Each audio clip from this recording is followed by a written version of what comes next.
بات پر اتحاد کر لیں، اتفاق کر لیں کہ ہم نے آج کے بعد رب کو سجدہ نہیں کرنا ہے، ہم نے آج کے بعد کوئی نیکی کا کام نہیں کرنا ہے، ہم نے آج کے بعد کوئی بھلائی کا کام نہیں کرنا ہے۔ رب محمد کی قسم ہے، یہ پوری کائنات مل جائے تب بھی اللہ رب العالمین کے کسی خزانے کے اندر کوئی کمی واقع نہیں ہو سکتی ہے۔ اور اگر یہ ساری کائنات مل جائے، جن و انس مل جائیں، اس بات پر تہیہ کر لیں، اس بات پر متفق ہو جائیں کہ ہم نے اپنے اطہر جبی کو، ہم نے اپنی پیشانی کو سجدے کی حالت سے نہیں اٹھانا ہے، کوئی نافرمانی والا کام، کوئی شیطانی والا کام ہم نے نہیں کرنا ہے، بس ہم نے اللہ رب العالمین کی فرما برداری میں زندگی کو بسر کرنا ہے، تو رب محمد کی قسم اللہ کے کسی خزانے کے اندر کوئی اضافہ نہیں ہو سکتا ہے۔ اس بات سے پتہ چلا کہ ہماری 2 وقت کی نماز کچی پکی پکی پکی کی طرح، یا پھر کوے کی طرح ٹھونکے مارنے کی طرح، یا پھر اپنی منشا کے مطابق، اپنی مرضی کے مطابق پڑھی ہوئی نماز کی اللہ رب العالمین کی نظر میں کوئی حیثیت، کوئی ویلیو نہیں ہے، الا یہ کہ اللہ کے نبی علیہ السلام کے طریقہ کار کے مطابق پڑھی جائے۔ سامعین محترم، بالفرض اگر یہ سارے کے سارے عبادت کرنا چھوڑ دیں، اللہ کے بلاوے پر مسجد میں آنا چھوڑ دیں، تو کیا باقی کل کائنات جو ہے وہ اللہ رب العالمین کی عبادت کرتی ہے یا نہیں کرتی ہے؟ جہاں جہاں تک آواز پہنچ رہی ہے، تعصب، حسد، بغض اور عناد سے بالا تر ہو کر اس بات کو، قرآن مجید کی اس آیت کو سماعت کیجئے گا کہ اللہ رب العالمین کیا فرماتے ہیں۔ خالق کائنات نے فرمایا کہ الم تر ان اللہ یسجد له من فی السماوات ومن فی الارض، الم تر ان اللہ یسجد له من فی السماوات ومن فی الارض والشمس والقمر والنجوم والجبال والشجر والدواب وكثير من الناس وكثير حق عليه العذاب۔ میں یہ کہتا ہوں کہ سامعین محترم، پوری کائنات اللہ رب العالمین کی نافرمان بن جائے، اللہ کی برغزی اختیار کرنا چھوڑ دے، نافرمانی میں زندگی کو بسر کرنا چھوڑ دے، رب محمد کی قسم اللہ کہتا ہے کہ آسمانوں کے اندر جتنی بھی مخلوقات ہیں، الم تر ان اللہ یسجد له من فی السماوات، 7 آسمان کے اندر جتنی بھی اللہ پاک کی مخلوقات ہیں، چاہے انہیں ہم جانتے ہو یا نہ جانتے ہو، پہچانتے ہو یا نہ پہچانتے ہو، میں نہیں تیرا قرآن کہتا ہے کہ یسجد لہ، یہ ساری کی ساری مخلوقات اللہ پاک کو سجدہ کرتی ہیں۔ ومن فی الارض، آسمان اور زمین کے درمیان میں جتنی بھی خالی جگہ ہے، اس خالی جگہ کے اندر جتنی بھی مخلوق ہے، یہ ساری کی ساری یسجد لہ، اللہ پاک کو سجدہ کرتی ہے۔ پھر آسمان اور زمین کے درمیان میں، پھر زمین کے نیچے، زمین کی گہرائیوں کے اندر، زمین کی نچائیوں کے اندر، زمین کے اندر جتنی بھی مخلوقات ہیں، چاہے انہیں ہم جانتے ہو یا نہ جانتے ہو، یہ ساری کی ساری مخلوقات خالق کائنات کو سجدہ کرتی ہیں۔ قرآن مجید کی آیت۔ اب اللہ رب العالمین نے اس مخلوقات کا تذکرہ کیا کہ جو مہیب ہیں، جو طاقتور ہیں، جو انسان سے بہت زیادہ قوی ہیں، مضبوط ہیں، ان کا نام لے لے کر بتایا کہ یہ مخلوقات بھی مجھے سجدہ کرتی ہیں۔ وہ کون کون سی ہیں؟ خالق کائنات فرماتے ہیں کہ والشمس والقمر، یہ چمکتا ہوا سورج جو پوری کائنات کو روشن کر رہا ہے، اس سورج کی وجہ سے ہماری آنکھیں دن میں نظارے کرتی ہیں، اس سورج کی وجہ سے ہماری فصلیں پکتی ہیں، اس سورج کی وجہ سے ہمارے باغات پھلتے اور پھولتے ہیں۔ یہ مہیب سورج، اس کے متعلق قرآن کہتا ہے کہ یسجد لہ، یہ مہیب سورج بھی اللہ پاک کے ہاں سجدہ ریز ہو جاتا ہے۔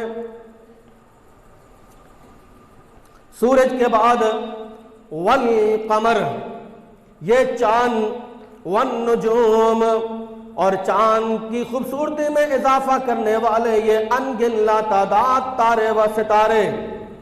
خالق کائنات نے فرمایا یہ چمکتا ہوا سورج، یہ ٹھنڈا چاند اور یہ تارے، یہ سارے کے سارے اللہ پاک کے ہاں سجدہ ریز ہو جاتے ہیں۔ والجبال، یہ بلند و بالا پہاڑ بھی اللہ پاک کے ہاں سجدہ ریز ہو جاتے ہیں۔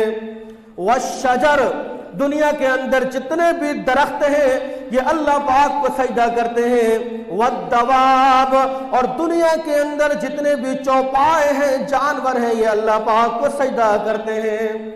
ہو گیا جی، شمس، قمر، جبال، نجوم، دواب، ان 4-5 ہیوی قسم کی مخلوقات کا تذکرہ کرنے کے بعد اللہ فرماتے ہیں کہ وَكَثِيرٌ مِّنَ النَّاسِ وَكَثِيرٌ حَقَّ عَلَيْهِ الْعَذَابُ۔ وَكَثِيرٌ مِّنَ النَّاسِ، بڑی توجہ کے ساتھ خالق کائنات نے فرمایا کہ وَكَثِيرٌ مِّنَ النَّاسِ وَكَثِيرٌ حَقَّ عَلَيْهِ الْعَذَابُ۔ اپنے گھروں کو چھوڑ کر، مصروفیات کو ترک کر کے، معاملات کی قربانی دے کر، تھکاوٹ کی قربانی دے کر، اپنے سارے کام کاج کو چھوڑ کر اللہ اکبر کی صدا سننے کے بعد اگر ہم مسجد میں آتے ہیں تو رب محمد کی قسم ہمارا آنے میں کوئی کمال نہیں، تیرا رب ہی یہ چاہتا ہے کہ اس محبوب کو اپنے در پہ بلا کر اس کی خطاؤں کو معاف کر دیں۔ وَكَثِيرٌ مِّنَ النَّاسِ، ہر ایرا گیرا نٹھو گھیرا، ہر پاپی کے بس میں یہ بات نہیں کہ وہ اللہ پاک کو جا کے سجدہ کر لے، ہر پاپی کی بس کی بات نہیں، یہ کوئی حلوہ نہیں کہ جو بغیر چبائے انسان نگل جائے۔ خالق کائنات اس نعمت کو دینے کے لیے انسانوں کے دلوں کو دیکھتا ہے، ٹٹولتا ہے، نیتوں کو دیکھتا ہے، اخلاص کو دیکھتا ہے۔ اس کے بعد اللہ رب العالمین یہ توفیق دیتا ہے اس انسان کو کہ وہ اپنے کاروبار کو چھوڑ کر، معاملات کو چھوڑ کر، اپنی ساری مصروفیات کو ترک کر کے حی علی الصلاۃ کی صدا سن کر ڈائریکٹ مسجد میں آتا ہے اور اللہ رب العالمین کے ہاں سجدہ ریز ہو جاتا ہے۔ تو اس طرح مسجد میں جمع ہونا، یقین کیجئے اس میں میرا اور آپ کا ذاتی کوئی کمال نہیں۔ ابھی اگر آپ بار بازار کا چکر ماریں، گلیوں کا چکر ماریں تو بہت سارے لوگ ہٹے کھٹے، کھاتے پیتے مستنڈے آپ کو نظر آئیں گے کہ جن کے کانوں نے اذان کی آواز کو سنا بھی ہے لیکن اس کے باوجود ان کے قدم مسجد کی طرف نہیں آئے۔ کیسے آتے؟ وَكَثِيرٌ حَقَّ عَلَيْهِ الْعَذَابُ، ایسے لوگوں کے لیے اللہ رب العالمین نے عذاب کو تیار کر رکھا ہے۔ تو سر یہ بات مسلمہ ہوگی اپنی جگہ پر کہ اگر ہم اور آپ اور تمام جنات اللہ رب العالمین کی نافرمانی میں آ جائیں تب بھی اللہ کو کوئی پرواہ نہیں، اور اگر ہم سارے کے سارے اللہ کی فرما برداری میں آ جائیں تب بھی اللہ کو کوئی فائدہ نہیں ہے۔ اس میں میرا فائدہ ہے اور آپ کا فائدہ ہے۔ اچھا سامعین محترم، ایک بات پہ توجہ کی آپ نے کہ نماز سے پہلے اللہ رب العالمین میری، آپ کی اور ہم سب کی ذہن سازی کرتا ہے، ذہن بناتا ہے ہمارا، تاکہ اس کے بعد اللہ کے سامنے حاضر ہونے میں کوئی دشواری پیش نہ آئے۔ اور آپ کو پتہ ہے کہ یہ ذہن سازی کس طرح کی جاتی ہے؟ مؤذن کہتا ہے کہ اللہ اکبر، اللہ اکبر۔ توجہ کیجئے گا، اکبر کا مطلب ہوتا ہے بڑا، عظیم کا مطلب بھی بڑا ہے، کبیر کا مطلب بھی بڑا ہے۔ تو اللہ اکبر کی بجائے اللہ کبیر کیوں نہیں ہے، اللہ عظیم کیوں نہیں ہے، جبکہ ان دونوں کا مطلب جو ہے وہ بڑا ہے۔ اللہ اور اکبر کے درمیان میں ایک لفظ ہے کہ جو خاموش ہے، سائلنٹ ہے، اور وہ لفظ کون سا ہے؟ وہ لفظ ہے کہ اللہ اکبر من کل شیء، اللہ اکبر من کل شیء، اصل میں اذان جو تھی اس کی ابتدا اسی طرح تھی، اللہ اکبر من کل شیء، لیکن من کل شیء کے جو الفاظ تھے اس کو محذوف کیا گیا. یہ لکھنے میں نہیں آتے، پڑھنے میں نہیں آتے، لیکن دل کے اندر یہ ان کی طاقت ضرور آتی ہے. تو اصل لفظ کیا ہے؟ اللہ اکبر من کل شیء، جبکہ اللہ کبیر بھی ہو سکتا تھا، اللہ عظیم بھی ہو سکتا تھا، لیکن اللہ اکبر کا لفظ استعمال کیا ہے کہ اکبر کے بعد کوئی کچھ بھی باقی نہیں ہے. من کل شیء یعنی کہ اللہ تمام چیزوں سے بڑے ہیں. من کل شیء، ہر وہ چیز جو آپ کی نظر میں ہیوی ہے، طاقتور ہے، یا عہدہ رکھتی ہے یا طاقت رکھتی ہے، اللہ ان تمام چیزوں سے بڑا ہے. من کل شیء. تو مؤذن کیا کہتا ہے؟ مؤذن کہتا ہے کہ اللہ اکبر، اللہ اکبر.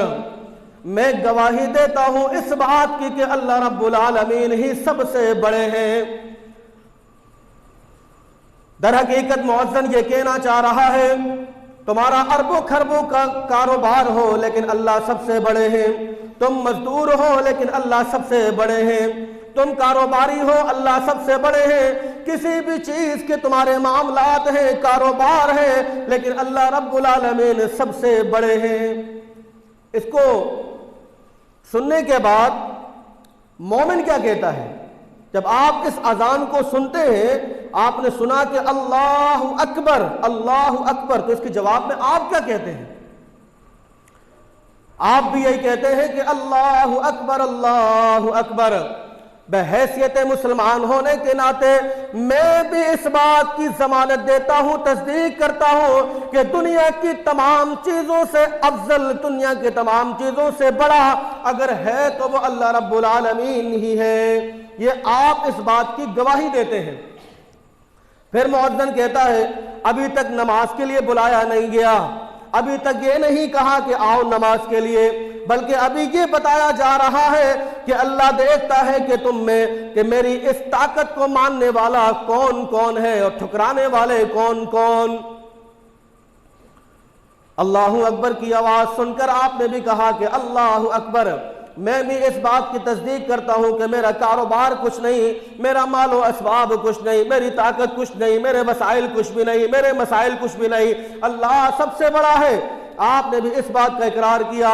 اب مؤذن کہتا ہے کہ اشہد ان لا الہ الا اللہ، میں گواہی دیتا ہوں اس بات کی کہ اللہ کے علاوہ کوئی الہ نہیں، اللہ کے علاوہ کوئی ایسی ہستی نہیں کہ جس کے لیے رکوع کیا جائے، سجود کیا جائے. اللہ کے علاوہ کوئی ایسی ہستی نہیں جس کے لیے نظر کی جائے، نیاز کی جائے، فاتح خوانی کی جائے.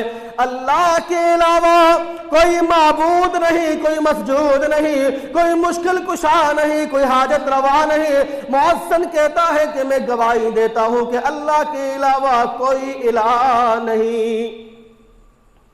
یہ بات آپ کے کانوں تک ٹکرائی.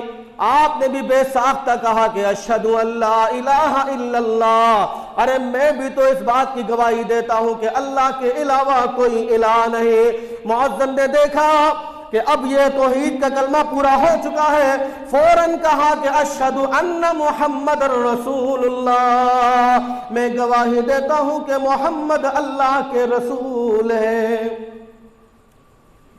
کچھ جملہ سمجھ میں نہیں آیا. اذان کے ابتدائی سارے کلمات توحید پر مبنی ہیں. اللہ اکبر، اللہ بڑا ہے. اشہد ان لا الہ الا اللہ، اللہ کے علاوہ کوئی الہ نہیں. لیکن بیچ میں آیا اشہد ان محمد رسول اللہ. کوئی لاجک بنتا ہے؟ اشہد ان محمد رسول اللہ، بات عبادت اللہ کی جا رہی ہے، وحدانیت کی بات کی جا رہی ہے، لیکن اللہ کے رسول کو بیچ میں لے کر آئے. مؤذن کہتا ہے کہ اشہد ان محمد رسول اللہ. تمہاری نماز کس طرح ہونی چاہیے؟ محمد اللہ کے رسول ہے. ایک رکعت کے اندر کیسا رکوع اور کتنے سجود ہونے چاہیے، اب نہیں پوچھنا کہ محمد اللہ کے رسول ہے زکوٰۃ کتنی ادا کرنی ہے، نہیں پوچھنا محمد اللہ کے رسول ہے حج کے ارکان کیسے ادا کرنے ہیں، نہیں پوچھنا محمد اللہ کے رسول ہے روزہ کہاں سے کہاں تک رکھنا ہے، نہیں پوچھنا محمد اللہ کے رسول ہے کون سے کام جائز اور کون سے کام ناجائز ہے، نہیں پوچھنا کیونکہ محمد اللہ کے رسول ہے۔ اب آپ سمجھے، یعنی کہ ہماری ادنا سے ادنا عبادت اور اعلیٰ سے اعلیٰ عبادت اگر وہ جناب محمد الرسول اللہ صلی اللہ علیہ وسلم کے طریقہ کار کے مطابق نہیں ہوگی تو یقین کیجئے کہ وہ عبادت رد کر دی جائے گی، ٹھکرا دی جائے گی۔ اس لیے کہا گیا کہ اشہد ان محمد رسول اللہ، میں گواہی دیتا ہوں اس بات پر کہ محمد اللہ کے رسول ہے۔ یہاں تک ذہن سازی کی، آپ کا ذہن بنایا گیا، ایسے ڈائریکٹ نہیں آپ کو بلایا کہ بھائی آپ لوگ آ جاؤ نماز پڑھتے ہیں، نہیں، ذہن بنایا، آپ نے گواہی دی، ایگریمنٹ کیا، آپ نے عہد کیا اللہ رب العالمین سے کہ اللہ بڑے ہیں، اللہ کے علاوہ کسی کی عبادت جائز نہیں ہے، اور یہ ساری کی ساری عبادت کس طرح کی جائے گی؟ محمد الرسول اللہ صلی اللہ علیہ وسلم کے طریقے کے مطابق۔ ایگری ہو گئے؟ اب مؤذن کہتا ہے کہ حی علی الصلاۃ، اب آؤ نا نماز کی طرف۔ جب مؤذن کہتا ہے کہ حی علی الصلاۃ، اب آؤ نا نماز کی طرف، لیکن یہ اذان سننے کے بعد ہمارے دلوں کے اندر عجیب و غریب قسم کے وسوسات کھڑے ہو جاتے ہیں، ذہن کے اندر باتیں پیدا ہونا شروع ہو جاتی ہیں۔ یہ مولوی صاحب ہاتھ ناف کے نیچے باندھتا ہے، اس کے پیچھے نماز نہیں پڑھنی، یہ سینے پہ باندھتا ہے، اس کے پیچھے نماز نہیں پڑھنی، یہ آمین اونچا کہتا ہے، اس کے پیچھے نماز نہیں پڑھنی، یہ آمین کہتا ہی نہیں ہے، اس کے پیچھے نماز نہیں پڑھنی، یہ پاؤں سے پاؤں ملاتا ہے، اس کے پیچھے نماز نہیں پڑھنی، یہ پاؤں سے پاؤں نہیں ملاتا، اس کے پیچھے نماز نہیں پڑھنی۔ یہ دیوبندیوں کی مسجد ہے، اس میں نماز ہوتی ہی نہیں ہے، یہ اہل حدیثوں کی مسجد ہے، اس میں نماز ہوتی ہی نہیں ہے، یہ بریلویوں کی مسجد ہے، یہاں نماز ہوتی ہی نہیں ہے۔ دیوبندی بریلوی، بریلوی اہل حدیث بریلوی، بریلوی دیوبندی، یہ چکر چلتا جا رہا ہے۔ اب بتاؤ نماز کس کی ہوئی اور کس کی نہیں ہوئی؟ یوں تو کوئی مسلمان بچا ہی نہیں، تمام کے تمام مسلمان رگڑے میں آ گئے، اہل حدیث دیوبند کے پیچھے، دیوبند بریلویوں کے پیچھے، بریلوی اہل حدیث کے پیچھے، پورا سرکل گھوم رہا ہے۔ مسلمان کون ہے؟ کوئی بچا ہی نہیں نا، سارے رگڑے میں آئے۔ کیسی پلاننگ کے تحت جو ہے وہ یہ سیٹ اپ بنایا گیا کہ مسلمان کبھی ایک پلیٹ فارم پہ جمع ہو ہی نہ سکے۔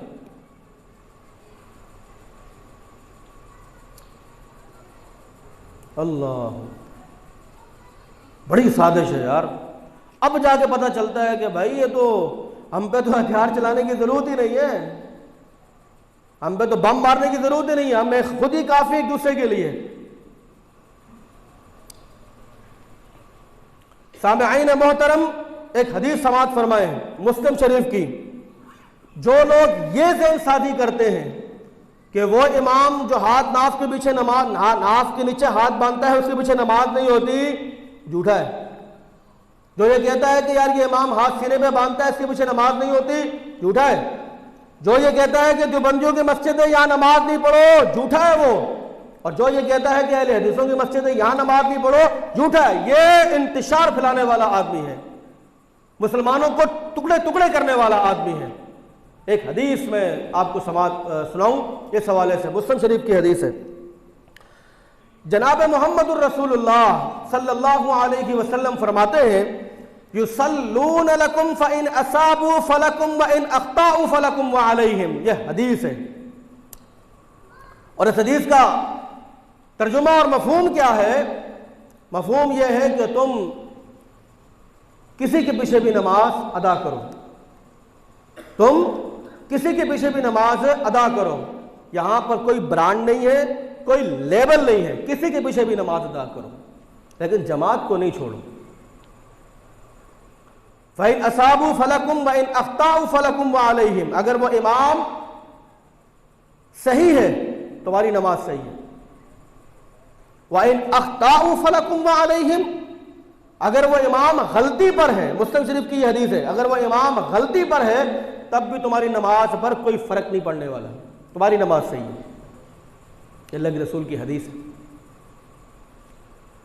تو میرے محترم بھائیوں، دوستوں، بزرگوں، یہ بات، یہ چیزیں اور یہ انتشار والی باتیں اپنے ذہن سے، دماغ سے نکال دو کہ یہاں ہوتی ہے اور وہاں نہیں ہوتی ہے، ادھر ہو جاتی ہے یہاں نہیں ہوتی ہے، یہاں نہیں ہوتی ہے وہاں ہو جاتی ہے، سب فضول بات ہے۔ 2022 چل رہا ہے بھائی، لوگ مریخ پہ جانے کی تیاری کر رہے ہیں، ہم تک ابھی تک لگے ہوئے ہیں کوا حلال ہے یا حرام ہے، اس مسئلے میں ابھی تک لگے ہوئے ہیں، پاؤں سے پاؤں ملانا ہے یا نہیں ملانا ہے۔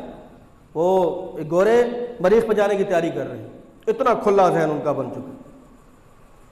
تو یہ باتیں نہیں ہیں، نماز کسی کے پیچھے نہ پڑھنے کا یہ ایشو نہیں ہوتا ہے، نماز کسی کے پیچھے پڑھنے کا یہ ریزن نہیں ہوتا ہے۔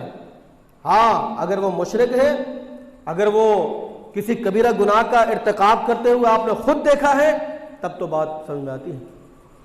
لیکن ان چیزوں کو بنیاد بنا کر اپنا نقصان کرنا، اپنی قیمتی جماعت کو ضائع کرنا، یقین کریں یہ گھاٹے کا سودا ہے، نقصان کا سودا ہے۔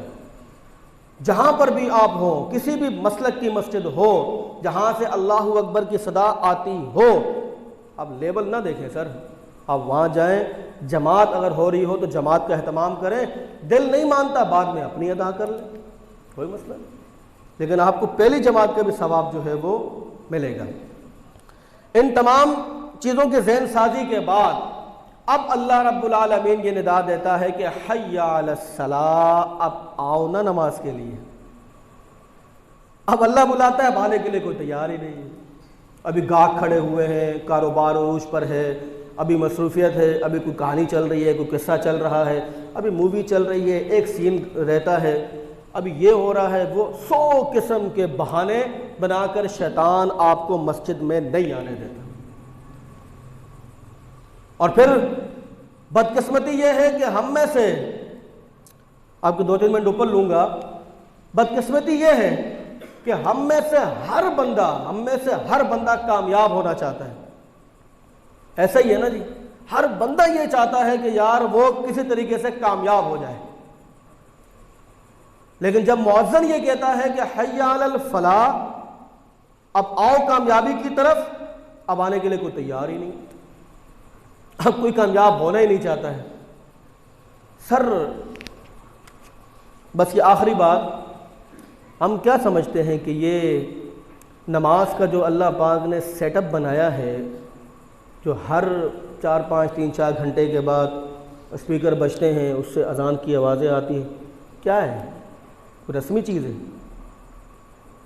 یا ایویں کوئی یعنی کہ ایک سیٹ اپ ہے، پہچان ہے کہ یار یہ مسلمان ہے، یہ سمجھتے ہیں؟ یہ اور نہیں میرے بھائیوں، یہ نہیں ہے۔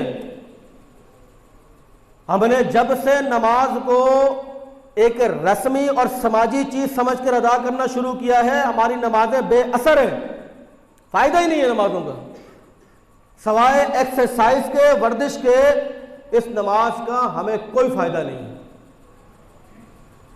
کیوں؟ کیونکہ ہم نے اس کے مفہوم کو سمجھا ہی نہیں ہے۔ قرآن اسی نماز کے متعلق کہتا ہے، یا ایھا الذین آمنوا استعینوا بالصبر والصلاۃ ان اللہ مع الصابرین۔ تو کیا آج تک کسی کی پریشانی ایکسرسائز کی وجہ سے حل ہوئی ہے؟ کوئی بندہ بہت زیادہ پریشان ہو، بہت زیادہ قرضے میں ڈوبا ہوا ہو، یا بہت زیادہ مالی مشکلات کا سامنا ہو، اس کو تم کہو کہ جی ایکسرسائز کرو، جا کر نماز پڑھو، اس کی مشکل حل ہوگی؟ کبھی نہیں ہوگی نا بھائی۔ یہ نماز جو 5 وقتہ اللہ جو آپ کو اپنے پاس بلاتا ہے، آپ یقین کیجئے، آپ یقین کیجئے، آپ یقین کیجئے، یہ صرف اور صرف میری اور آپ کی بھلائی کے لیے بلاتا ہے۔ اللہ کو پتہ ہے نا کہ اس کا بندہ محتاج بھی ہے، اس کا بندہ مفلس بھی ہے، اس کا بندہ عاجز بھی ہے، اس کا بندہ بے بس بھی ہے۔ نماز کے اندر رکوع میں انسان کی تذلیل ہوتی ہے، یہ انسان کسی کے سامنے نہیں جھکتا بھائی، اس چیز کو نوٹ کریں۔ آپ کسی کے سامنے جھکیں گے؟ نہیں جھکیں گے۔ رکوع میں انسان کا سر زمین کی طرف ہوتا ہے، اس سے انسان کی عاجزی ہوتی ہے۔ اس عاجزی کو دیکھ کر اللہ پاک انسان کی آدھی سے زیادہ پریشانی ایسے ہی دور کر دیتے، اور پھر بندہ جب یہ حالت سجدہ میں جاتا ہے، بالکل ذلت والی اگر کوئی مقام ہے نا تو وہ حالت سجدہ ہے کہ کسی کے پاؤں پر اپنی پیشانی کو رکھ دینا۔ اور قرآن اسی لیے کہتا ہے کہ استعینوا بالصبر والصلاۃ، تم صبر کے ذریعے اور نماز کے ذریعے اللہ پاک کی مدد حاصل کرو۔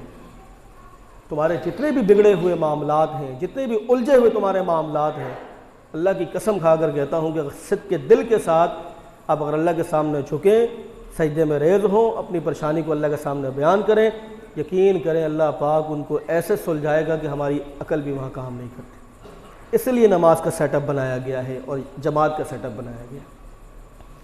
اللہ سے دعا ہے کہ اللہ پاک ہم سب کو عمل کی توفیق عطا فرمائے۔ ایک کا بقیہ حصہ انشاءاللہ اگر اللہ پاک نے زندگی دی تو پھر آپ کے سامنے بیان کریں گے۔ اللہ ہم سب کا حامی و ناصر ہو۔ اللہ ہم سب کو 5 وقتہ نماز پڑھنے کی، جماعت کے ساتھ پڑھنے کی توفیق عطا فرمائے۔ وما علینا الا البلاغ المبین۔ والسلام علیکم ورحمۃ اللہ وبرکاتہ۔